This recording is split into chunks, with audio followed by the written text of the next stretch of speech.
This is the Action Movie Guys podcast, bringing you action movie reviews from across the decades, plus box office numbers and insight like never before. And now, your hosts of the Action Movie Guys podcast, Alex and Nate. Welcome everyone to the brand new episode of the Action Movie Guys podcast, episode 83, The Mummy Returns from 2001. I'm your host, Alex Figueroa, and my co-host is Nate from Netflix Reviews. All right, Nate, how long has it been since you've seen The Mummy Returns? Whew. Okay, so watching it, I now realize it's been a really long time because I didn't even remember half the stuff that was happening in this movie. So I'm going to say minimum 12 years. It's got to be at least 12 years. There's no way I saw this in the last 12 years because I would have remembered it. So it's been a long time.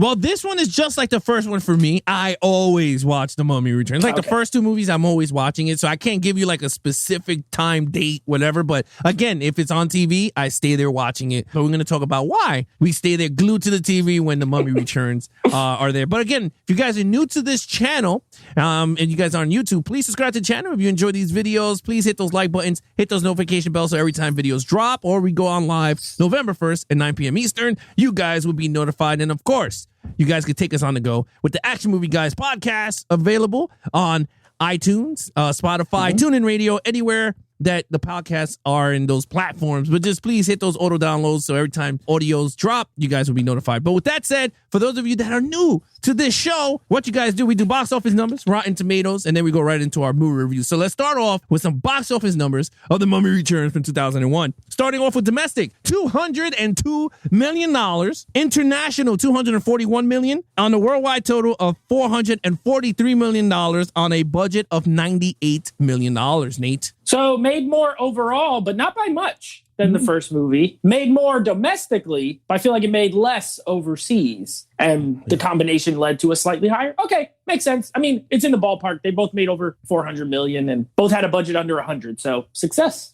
Yeah, it's a pretty good success. And now we got to see why was it a success. But with that said, Nate, give us some critics and audience scores from the Rotten Tomatoes. Okay, so this one has we got a decline. We got a decline on both. Critic score, 47%. Did not like it that much or as much as the first one. Audiences, if you remember, 75% for the first one. This one, 63. So audiences liked it slightly less, but still over that 60% threshold that is considered pretty good. So yeah, so lukewarm, we'll call it lukewarm if you combine the two numbers together. Yeah, look, with that said, we throw those scores out the window and we're about to give you guys our scores and review on The Mummy Returns from 2001. Starting off, when I host, Nate always takes over from the category. So with that said, lead characters again, Rachel Weisz and then Brendan Fraser. So take it over with lead character. Okay. All right. So I watched this movie and I was like, man, I remember certain scenes kind of in my head, but I don't remember the whole movie. And I'm watching it and they're good. They're still good. They're not as good as the first one. I think it's because of the setting of the movie. You're like, they're already together. They're married. They have that annoying kid. Like, there's not like the love story element. I hated that kid. They didn't have that love story element of the first movie where they were getting, meeting. And so when you take that out, that hurts overall. And there's a lot of stuff that I'm going to save for story. But for now, I'll say I like them slightly less than the first movie. And by slightly, I mean, I gave him a 4.5 in the first and I gave him a 4 in this. Not much, still good. Still like Brendan Fraser, good adventure role. Rachel Weisz actually way more gorgeous in this movie. I don't know what happened. A couple years later, and she looked amazing. And she did some fighting. She did some action and stuff. But overall, just slightly, I like them better in the first. Maybe it was the love story. I don't know. But a 4. Yeah, look, for me, I mean, I gave it a 4.5. I enjoyed them more in this story. I felt like they continued their relationship in this. They're very in love. They're always kissing each other everywhere, and which is cool, right? I guess they're just young love. But you're right. Look, they're both attractive people. It's not like they're not. I like that whole nod to Indiana Jones where he's wearing the hat and the leather jacket when he walks into the house with the scarf when he's holding their crap. I thought that was cool. She's very, like you said, she's very gorgeous. I love the whole when she's a very good dynamic actress. Like when she plays both roles, and we'll talk about that in the storyline. What we're talking about here. I liked it. I thought it was pretty good. But yeah, no, other than that, like, I thought in a whole nutshell, it wasn't a digress from the characters. Like, even if it's a stalemate, it didn't hurt the characters. That's what I'm trying to say. Like, whereas the Rush Hours, it just felt up and down. Like, it was like a seesaw for me, those characters. But with this one, I gave it 4.5. But let's get to my man Imhotep again as the main villain. All right. This a 2. I gave him a 2. Look, this ain't the Imhotep from the first movie. And I don't know whose decision it was. First of all, this movie has 942 bad guys in it. There's way too many villains. You got the Scorpion King. You got Imhotep. You got the reincarnated body of freaking Anck-su-namun. You got these guys with the red outfits and the museum. I'm like, everywhere you turn around, there's a new villain in this movie popping up. This is like the superhero movies where they put too many, like Amazing Spider-Man 2 or Spider-Man 3, or there's too many villains. Right. But Imhotep, he was so whack in this movie compared to the first one. Like, okay, the only mummy thing he does is he does the same exact thing he did in the first movie with the sand with water instead of sand. Other than that, he doesn't really do. He doesn't kill all these people and suck out all their organs and all that kind of stuff. He's not as menacing as he was in the first one. He's barely maybe it was just me, but I don't know. Maybe you would agree. There are scenes where, especially like with the kid, like he does the water thing. He walks over and just like pats the kid. He just seemed like an uncle in this movie. He just seemed like Uncle Imhotep walking around, being an uncle, being a little bit mean, but not very scary. And then at the end, when the Scorpion King comes out, like he's a coward. He's like hiding. He's trying to do I didn't like it, especially compared to how amazing he was in the first movie. So I gave him a 2. I was very disappointed, very let down. I don't remember him being this lame, but he was lame. Didn't like it. Yeah, look, in terms of, I gave him a 4. And I guess in terms of this one tackled more of his love with Anck-su-namun, or whatever her name is, that character. Anck-su-namun. Yeah, Anck-su-namun. Yeah, to me, I felt like this story was more on that, and then of course him fighting Scorpion King, and you're right, like he does become a coward, but he kind of realized he can't beat him without his powers. Like he thought he was just gonna walk in there with his powers and go one-on-one, which I would have preferred if they would have did powers on powers. But we did not get that. They took it away, and he was a human. So, and I guess they did that to balance out him and Rick, because there would be no way Rick fighting a god and then another god at the same time. But in terms of him, I kind of understand what you mean. I mean, he does suck the soul of the guys when they lock him in the train and she opens up the chest. They tell him to open the chest. Those are the only 3. Yeah, that's true. Right. So that's when he regenerates. But other than that, you're absolutely right. Like, but the only reason why I gave him the 4 score is because I felt like he was more humanized in this one. Even towards the end, when she basically when he sees the love of Rick and what's her name? The Rachel Weisz's character, Evie. Evelyn. Yeah, Eve. When he saw that love, and then she risked herself coming back from the dead. She risked herself to save Rick. And then he calls out for his love. And then all of a sudden she's like, peace, I'm out. He's like, you know what? I did all this for nothing, man. I did 2 sequels for nothing. But look, for me, I see it from the emotional side. But I do agree with you. It was totally a letdown in terms of the villain role for Imhotep. He totally a 360 from the first movie. This one's kind of like a soft reboot, but it is what it is. I gave him a 4. You give him a 2.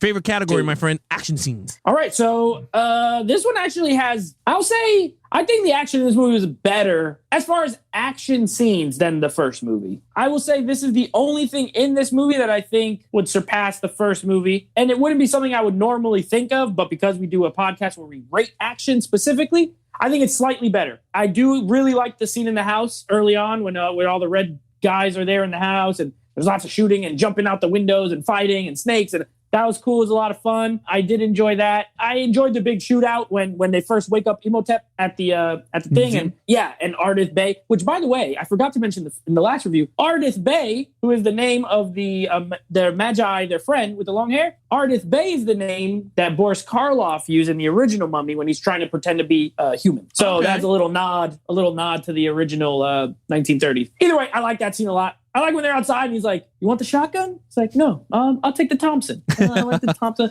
I thought it was cute. I like their kind of dynamic. But that, I think they were slightly better executed in this movie, more of a budget or something along those lines. But I just feel like the action scenes were better executed. And not only that, I think they were a little longer in this movie. There's like 3 or 4 big set pieces. So I'm going to give it a 4.5. I gave the first one a 4. I think this one's a little better. I'm going to give it a 4.5. Yeah, I mean, I agree with you. I gave this movie a 4.5 also. I like the action. I agree with you. And I love the action in the tour bus with the dudes that I like from the first movie. That's the other one. Yeah, that was awesome. Yeah, that was really badass. Yeah, and then they got the emotional when they took Alex and the bridge was going up and he's running like, Alex. And I'm like, Alex. I'm right here, Papa. Right? So like that was was fun. Papa Rick. Yeah, Papa Rick. But yeah, no, like I like that. The Scorpion King fight, I'm a little because the CGI wasn't that good. But I mean, it is what it is. Yeah, it's 2001, and I can't nitpick that. But I kind of like the execution of everything, like how everything folded. I love the fight between the Scorpion King army versus the Medites or whatever they called. At the beginning? Yeah, that was pretty cool when he took the cool. land. And one thing I did like too is when they show the Rock, right? And he's standing there, and then the guy's telling the story, and then he said that the Scorpion King came and took his powers away or whatever. He was standing behind them. I don't know if you saw it with the glowy eyes. That guy, what's his name? The god Ares or Ra? Oh no, it was Oasis. Oh my gosh, who was it? I just watched it. No, the Oasis where they put him. It was freaking. I can't remember right now. But yes, I know what you're talking about. He was standing behind Egyptian gods. Yeah, he was standing behind him, and he took. You see him take it away. He goes, "Raw!" I thought that was funny. But anyway, other than that, I gave it a 4.5. I agree with you. The action scenes is really good in this movie. It was really a step up from the first, but the first was more an adventure than action for me in this one. But with that said, let's see your storyline. All right, so here's where we go off the rails. I'm going to be 100% honest with you guys.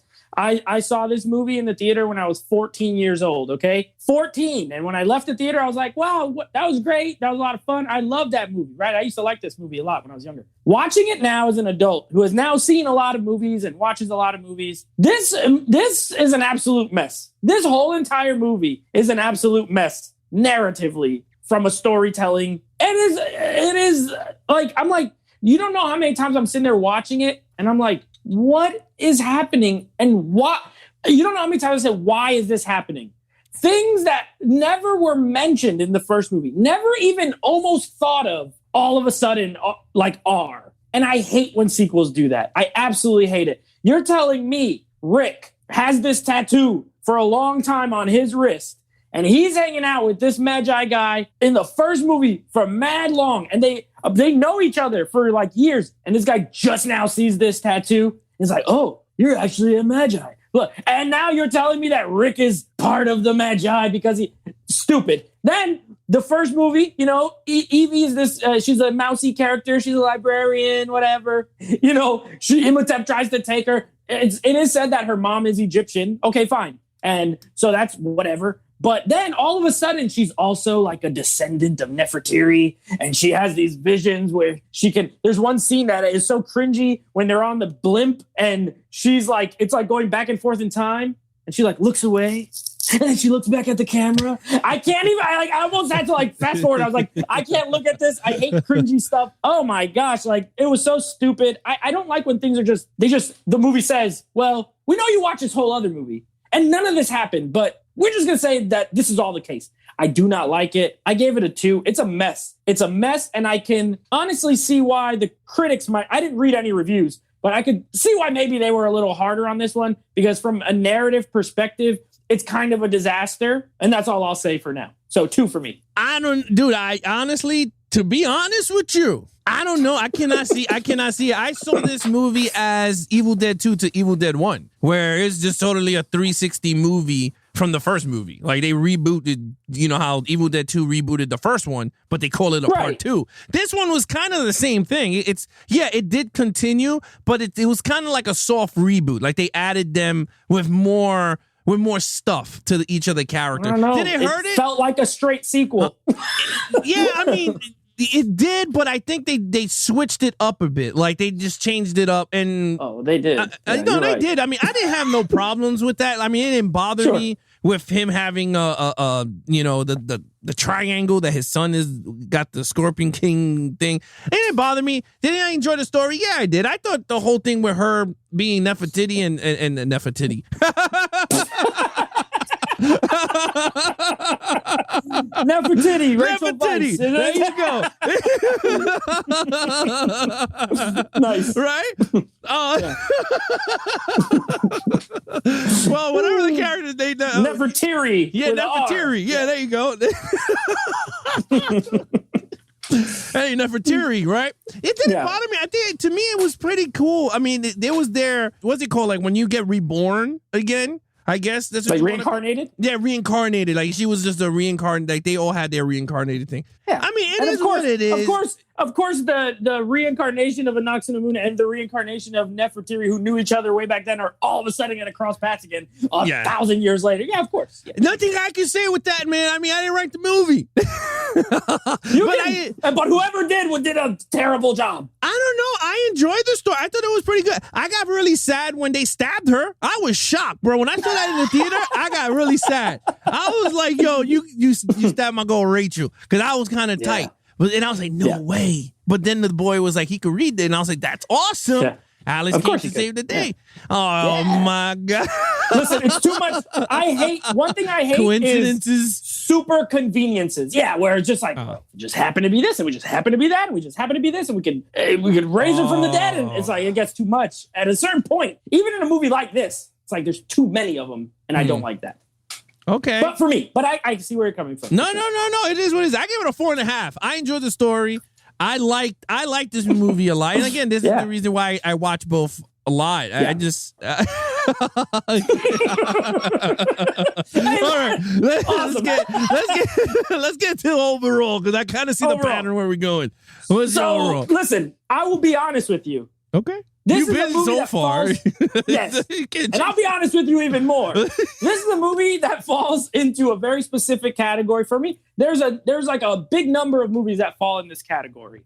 And what I like to call this category is, I think this movie is watchable crap. I think it is a disaster on a lot of levels.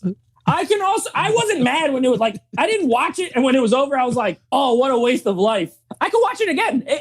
There's enjoyable element. I like the action scenes. I still do like the lead characters. I gave him a 4. Sure, there's too many villains. Now, we're ranking Imhotep. He wasn't great, but the pantheon of the millions of villains they have, the plethora, the zombie monkeys, and it's kind of fun. It's kind of fun, even if it's tremendously stupid, if that makes sense. So while I don't think it's a good film, I think it's actually a bad film. I also think it's a very watchable bad film. So I don't hate the movie. If I'm going to score it, I am going to score it. I'm going to go right down the middle. I'm going to give it a 3. I don't think it's nearly as good as the first. I think the first one is so amazing and well written and structured. And this one's kind of just all over the place, but it's also like, it's kind of watchable. I kind of laughed. I like the guard when they're in the thing, in the train. He's like, are we there yet? Are we there yet? And that scene could have been annoying, but it was kind of funny because of his reaction. And when he stabs him, he's like, you have great aim. And he's like, I missed. Like, that was kind of funny, So yeah,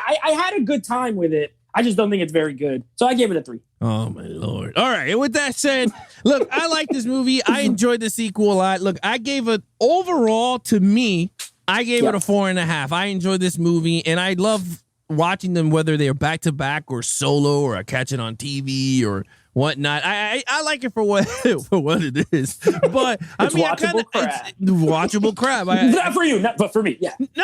I mean, it's a guilty pleasure. If you really look at it, if that's what you're thinking about, that's what it is to you, is a guilty pleasure, right? It's crap to you, but it's something that you will continue watching because of Rachel. I can sit through it. Yeah, yes. And there's some fun. The stupid blimp it's really stupid, but it's I mean, it is what it is. And I agree with you. Like, if I had to go with all 3, but we're going to rank them, so I'm not even going to tell you what I will go with. But with that, I'll give you that. But look, with that said, he gave it a 3. I gave it a 4.5. Let's get to total points. All right. So that makes my total 15.5 out of 25. It's not horrible. It's not good, but I will always be able to pop this in. I will always be able to watch it. It looks great on 4K now. I know, Alex, we watch it in 4K, and he was telling me about some of the effects. There's one, if you have this on 4K, there's one in the beginning with The Rock, with this green, like, and you can see the green screen practically. He may as well just turn around and see the big green wall because it looks so bad. When he's in the desert?